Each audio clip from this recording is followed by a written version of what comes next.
menentang Hulu Fighters ni adalah satu perlawanan yang kita ingati. Dah Barai untuk mencari Akif yang naik ke atas melangkah overlapping dengan cukup baik. Sekali lagi satu crossing, Akif satu sama. Ramadan mencuba terus. Oh, wow.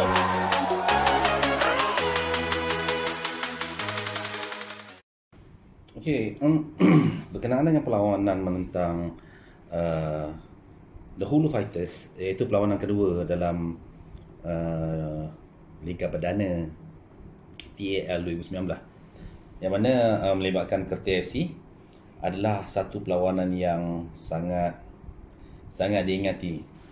Okey, kerana inilah perlawanan yang kami mengalami kekalahan yang berat lah, kekalahan berat. Jadi pada hari itu suasana nampak macam biasa. Pemain still bersemangat untuk bermain kerana ia perlawanan kedua. Dan pada hari itu juga kami tak dapat bersama dengan Ketua Jurulatih Saudara Kamarudin Ajat, kerana beliau mempunyai urusan keluarga. Jadi tugas itu diserahkan kepada penolong jurulatih Fadli. Jadi perlawanan berlangsung di padang sintetik di Kompleks Sukan Negeri Terengganu di Gong Badak. Okey, jadi sepahasa tu bermain macam biasa seperti dijadualkan, dan kita bermula dengan baik. Cuma ada beberapa pertukaran pemain yang terpaksa dilakukan, di mana posisi penjaga gol diambil oleh Sazwan.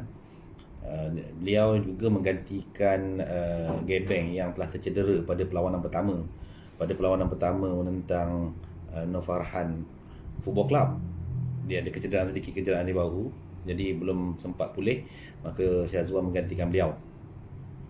Dan ada beberapa lagi lah pertukaran pemain-pemain yang tak dapat hadir.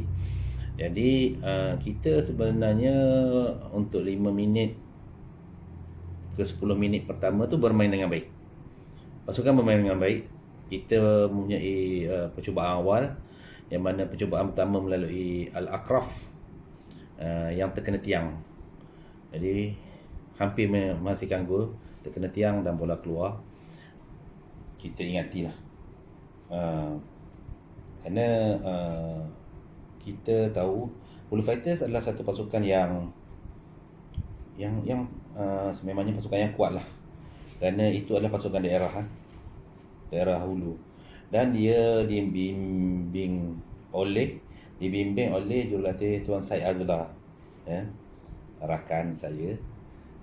Yang saya tahu beliau memang seorang jurulatih yang aktif dalam bola sepak di sebelah Hulu sana. Jadi beliau juga adalah antara jurulatih yang Titans. Beliau adalah jurulatih untuk projek bola sepak NFDP, dan malah beliau juga adalah ketika itu adalah jurulatih untuk pasukan daerah Hulu. Jadi memang mereka mempunyai pemain-pemain yang bagus, mempunyai kelajuan, pemain-pemain muda, dan mempunyai saiz badan yang hampir sekata, ya, dari segi ketinggian, laras tu comel, laras comel. Jadi dalam perlawanan tersebut, meskipun kita terlebih dahulu menguji gawang Hulu, namun pada minit ke-20 Hulu Fighters telah berjaya menjaringkan gol pertama lah, melalui pemain bernama Syafiq menjaringkan gol pertama. Dan seterusnya kita cuba bangkit menyeimbangkan permainan, namun segala serangan tidak membuahkan hasil lah. Mudah dipatahkan oleh pasukan bahagian tengah dan juga pertahanan Hulu. Dan sehingga tamatnya separuh masa pertama berkesudahan 1 gol kosong, yang mana Hulu mendahului Kertih. Dan bermula babak kedua, pemain cuba mencari keserasian baru dan cuba mengikut perancangan yang diberikan oleh penolong jurulatih masa tu. Jadi alangnya apa yang dirancangkan tidak menjadi. Mungkin ada beberapa faktor yang menyebabkan perkara ini jadi. Jadi Hulu berjaya menambahkan jaringan pada minit ke-57 melalui Mustaqim, pada minit 57, dan juga selang beberapa minit lepas tu dengan serangan yang pantas baru saja mula sepak mula kembali untuk gol kedua. 3 minit berselang, minit ke-60, Iqmal berjaya menjadikan gol ketiga untuk Hulu Fighters.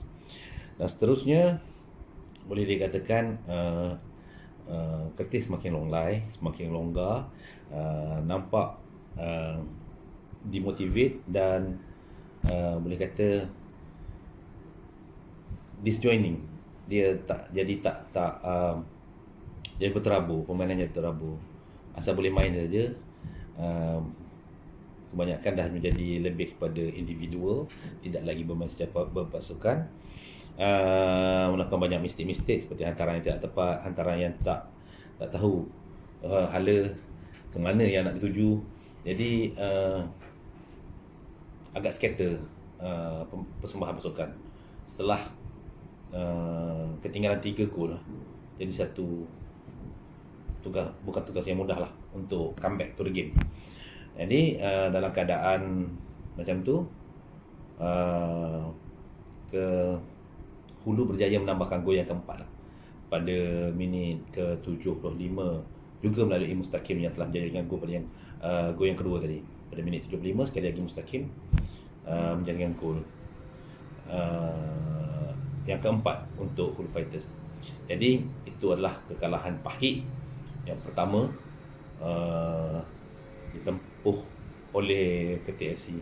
Dan kita sedia maklum bahawa Hulu adalah pasukan yang kuat lah. Pasal pada game pertama sebelum tu mereka juga bertemu dengan satu lagi pasukan dari selatan, dari Lungun, iaitu Parker City. Mereka juga berjaya menang dengan 4 gol berbalas 1. Amazing. Dan perlawanan kedua bertemu dengan Kertih, mereka berjaya menjadikan lagi 4 gol untuk menang 4-0. Jadi jentera serangan tu memang ampuh lah, memang terbaik lah.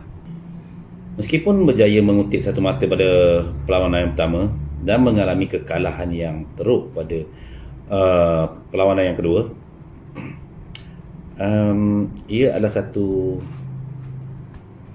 tamparan yang besar kepada pengurusan dan juga pemain. Jadi banyak perkara yang difikirkan oleh pengurusan. Bagaimana, pertama sekali adalah bagaimana untuk mengembalikan moral pemain, bagaimana untuk mengembalikan keyakinan pemain untuk bermain pada perlawanan seterusnya. Kerana perlawanan seterusnya bukan calang-calang. Kita bertemu dengan pasukan bekas juara, iaitu pasukan dari Dungun juga, iaitu Delima Warrior FC. Jadi kita tahu Delima adalah pasukan yang aktif, sangat aktif menyertai TAL, mana-mana pertandingan yang dibuat. Jadi Delima adalah satu pasukan yang dah established. Jadi kita tidak boleh memandang rendah, kerana cabaran setelah mengalami kekalahan yang besar adalah sesuatu yang perlu ditangani segera. Jadi dalam perjalanan balik tu saya dan Syed berbincang bagaimana kita nak mengatasi masalah yang sedang kita hadapi. Pertama, kita tengok antara sebab mungkin sebab bermain di padang sintetik. Jadi pasukan Kertih FC tidak pernah berlatih secara berpasukan bermain di atas padang sintetik. Jadi itu salah satu mungkin faktor di mana kelajuan bola berbeza. Jadi kita perlu membiasakan diri dengan permukaan padang seperti itu, pertama. Yang kedua, bagaimana kita nak mengembalikan moral pemain. mengembalikan keyakinan pemain, mengembalikan permainan pemain yang boleh katakan dah barai selepas perlawanan. Siapa tak demoralize kan setelah berlatih dengan harapan untuk memberi saingan, tapi mungkin dalam 10-15 minit saja kita dapat bermain dengan cara kita, dan selepas dari itu dah segala-galanya hilang. Jadi banyak faktor yang kita fikirkan untuk mengatakan ketidakhadiran jurulatih itu adalah faktor yang lemah, kerana kita punya penolong jurulatih. Jadi kita perlu membuat langkah yang proaktif,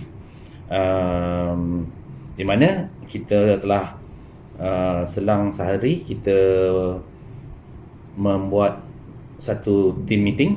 Semua pemain first team, first 11 dan pemain simpanan, kejurulatihan semua dipanggil untuk bermesyuarat, untuk mengenal pasti apa masalah. Kita buat heart to heart meeting, heart to heart. Semua digalakkan bercakap.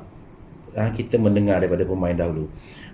Pihak pengurusan memberi peluang kepada pemain untuk menyatakan pandangan mereka, perasaan mereka, apa yang mereka rasakan, dan kita cuba mencari di mana salah kita. Setiap pemain diberikan ruang untuk bercakap dan diambil sebab-sebab yang mereka rasakan mengapa kita gagal bermain dengan corak permainan yang kita biasa, dan kenapa pada pandangan mereka yang menyebabkan kita gagal, kita kalah besar. Jadi sepanjang sesi itu dilihat pemain memang meluahkanlah. Pemain meluahkan perasaan apa yang dia rasa, apa yang perlu dilakukan, sebab-sebab. Jadi kita mengutip semua, setiap pandangan kita ambil, walaupun sama, ada yang berbeza, ada yang punya pandangan-pandangan yang bernas, semua kita ambil, kita catatkan, kita tulis di whiteboard, dan kita mengambil kesimpulan. Malah saya sendiri dan juga pengurusan yang lain memberi pandangan dari segi permainan yang dipamerkan oleh pemain secara jujur, dan minta ia diperbaiki dalam masa beberapa hari ini sebelum perlawanan seterusnya. Okey, kita minta pemain untuk turun berlatih, dan kita cuba menerapkan beberapa perubahan yang penting untuk memperkemaskan pasukan. Even transfer window pun dah makin hampir. Kita boleh mendapatkan beberapa pemain baru, kerana ada beberapa pemain yang tidak dapat lagi bersama dengan kita, yang terpaksa mengundur diri kerana sebab peribadi, sebab masing-masing, dan pemain ini perlu diganti. Even kota kita pun kita tak isi habis. Kita masih punya beberapa pemain spot kosong yang boleh diisi. Jadi selepas dua permainan kita nampak ada kelompongan, yang mana beberapa pemain yang telah dikenal pasti untuk dibawa masuk bagi memperkuatkan pasukan.